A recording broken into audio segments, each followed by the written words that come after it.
ఇది నా ఇల్లు. నా ఇంట్లో ఇది ఈ జ్యుడిషన్ వచ్చే వరకు జూబ్లీహిల్స్ జ్యుడిషన్ రావడం, ఇది కూకట్పల్లి నియోజకవర్గానికి వస్తుంది. మేము జూబ్లీహిల్స్ జ్యుడిషన్లో ఉండి నా ఇల్లు ఇది. నేను గత 14 సంవత్సరాలుగా ఈ ఇల్లు మా ఇల్లు ఉంది. ఇక్కడ అనవసరంగా పర్మిషన్ లేకుండా తాళం బలగొట్టి తాళం తీసి లోపలికి వెళ్ళి ఎవ్వరు లేని సమయంలో తాళం తీసి ఇలా మా ఇంట్లోకి నన్ను పోవడానికి నాకు పర్మిషన్ ఇస్తారు. నా ఇంట్లోకి పోయి నేనేం జరుగుతుందో నేను చెక్ చేసుకోవాలి కదా. నా ఇంట్లోకి పోయి నా ఇంట్లో నేను చెక్ చేసుకుంటా అంటే నన్ను గేట్ బయట పెట్టిరు. ఇది ఎంతవరకు కరెక్ట్ చెప్పారు? ఒకటి జూబ్లీహిల్స్ కరెక్ట్ ఉంది, ఆరోపణలు వచ్చినవి అంటే ఒప్పుకోవచ్చు. కానీ ఇది ఉన్నది కూకట్పల్లి నియోజకవర్గంలో ఇల్లు పెట్టుకొని అనవసరంగా ఇలా మంచిగా జరుగుతుంది, బీఆర్ఎస్ పార్టీ గెలుస్తుందని చెప్పి ఇలా పోలీసులని చూడండి ఎంత పోలీసు వాడుతున్నారు. ఇది ఎంతవరకు కరెక్ట్ చెప్పండి?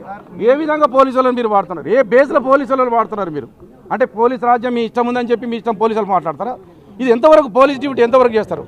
ఇలా తాళం తీసిరు, మమ్మల్ని అలౌ చేస్తలేరు. లోపల పోలీసులు ఉన్నారు, ఏం జరుగుతుందో మాకు తెలియట్లేదు.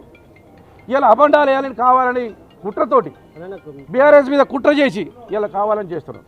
నేనేమడుగుతున్నాను, రిక్వెస్ట్గా దండం పెడితే కాలు మొక్కుతాను అడుగుతున్నాను. నేను నా ఇంట్లోకి నన్ను పర్మిషన్ ఇవ్వండి, నేను అడుగుతున్నది అది. నా ఇంట్లోకి పర్మిషన్ ఇవ్వకుండా నా ఇంట్లోకి మొదలుపెట్టి నన్ను లోపలికి పోకుండా చేయడం ఎంతవరకు కరెక్ట్ చెప్పండి?